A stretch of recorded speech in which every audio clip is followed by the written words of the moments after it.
What's up, everybody? Welcome back to Turf Watch. I am Dom Farrow here on the Arthur Moats YouTube channel, and the Pittsburgh Steelers are 3-0. Justin Fields is 3-0 in his first 3 games as a Pittsburgh Steeler. The first one to win his first 3 games as Steeler since Duck Hodges. That's right, we all remember that era very fondly, but this one feels a little bit different. The defense has been on fire. They've been absolutely killing the teams that they've been playing against, but really, the offense I've been really excited about, and I've been loving what I've seen from Justin Fields so far. But this is Turf Watch. We're here to make sure the Steelers are getting the respect they deserve, and right now they deserve a lot of it. So first thing I see today when I'm looking for some things to talk about, I see this meme. It says the 3 undefeated AFC teams, and it's 3 Dragons, the Bills, Chiefs, and then the Steelers looking a little bit goofy.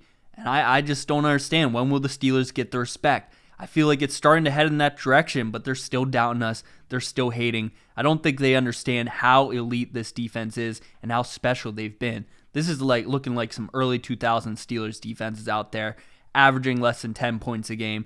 It's been pretty unreal, but I think the most special thing from this last game that really stood out to me is that the Pittsburgh Steelers have the best outside linebacker in the NFL with TJ Watt. They have the best outside linebacker duo with Watt and Highsmith, but they also have the best outside linebacker trio, the best outside linebacker 3, and that's Nick Herbig. He was fantastic in this last game. 2 sacks, 2 tackles for a loss, 2 QB hits, and a forced fumble. He was all over the place, making plays happen.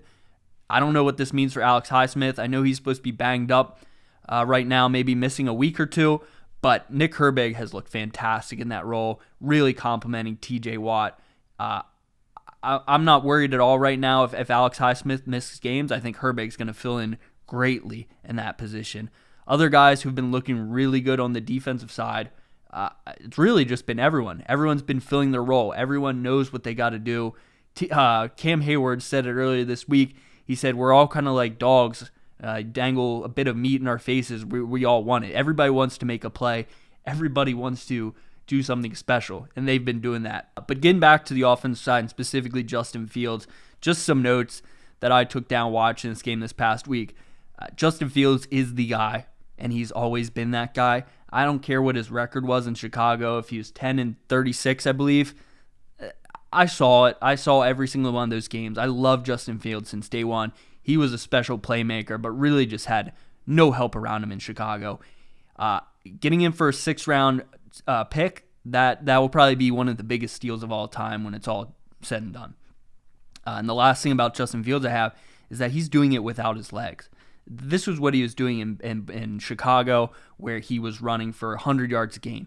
He's not having to do that. He started this past game 11 for 11, just dotting up this defense. His passing has looked amazing.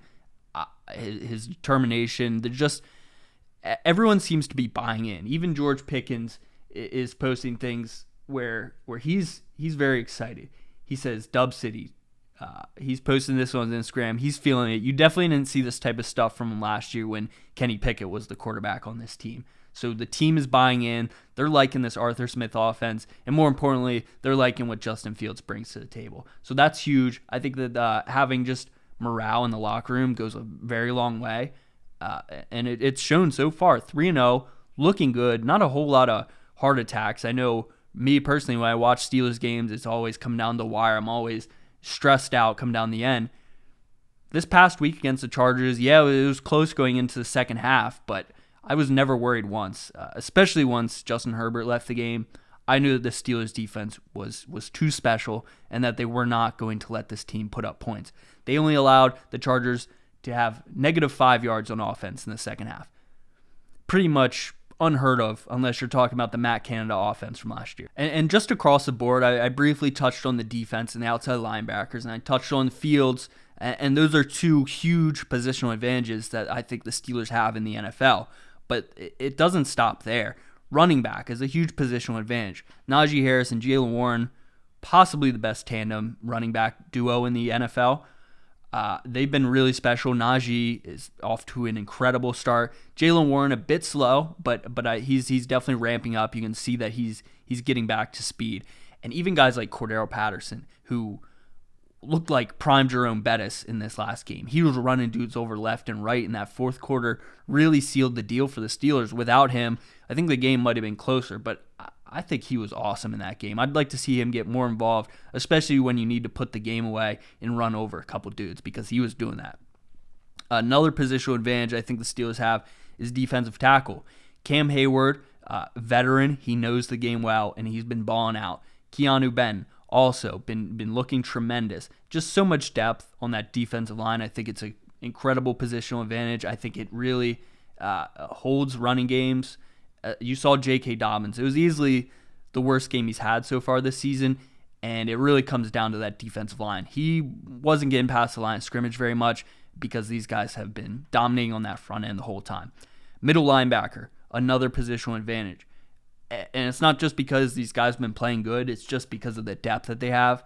Patrick Queen, you know what you're getting with him. He was loving this Steelers home game. He was loving it. You could tell during Renegade, him and Coach Tomlin were getting into it. They were loving what he's seeing. It was a real welcome to Pittsburgh. I think he's much happier being here than in Baltimore. But you got a Landon Roberts, who we know from last year is a tremendous middle linebacker, super dependable, and is making plays, flying all over the place. And then we got Peyton Wilson, who, as a rookie, has stepped in right away and hasn't made rookie mistakes. He's just been a natural linebacker. And I think that's another positional advantage that the Steelers have, and they have more than a lot of teams in the NFL, I'd say.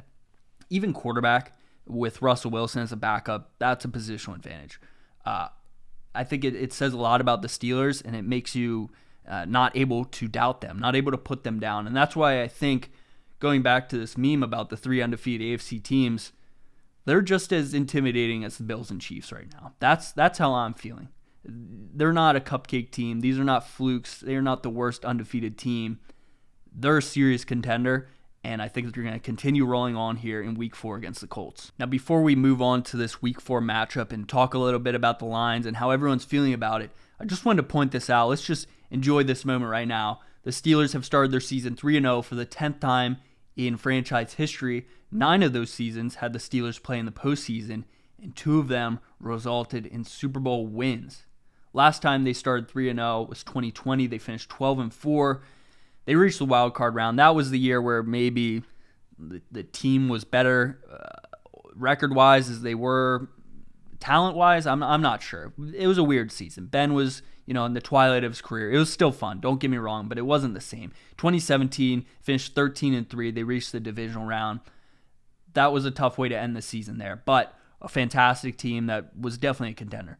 2007 finished 10-6, reached the wild card round. Before that, it was 1992. So since 2007, the Steelers have only had 3-0 starts 3 times, 4 now with 2024. It just makes you appreciate how special this start of the season is and how important it is to get off on a good start.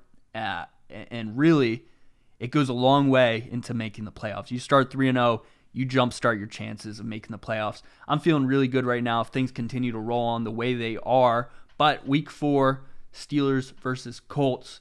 Steelers are 1.5-point favorites. Last week, they were also 1.5-point favorites, that time at home versus the Chargers. This time, visiting the Colts here.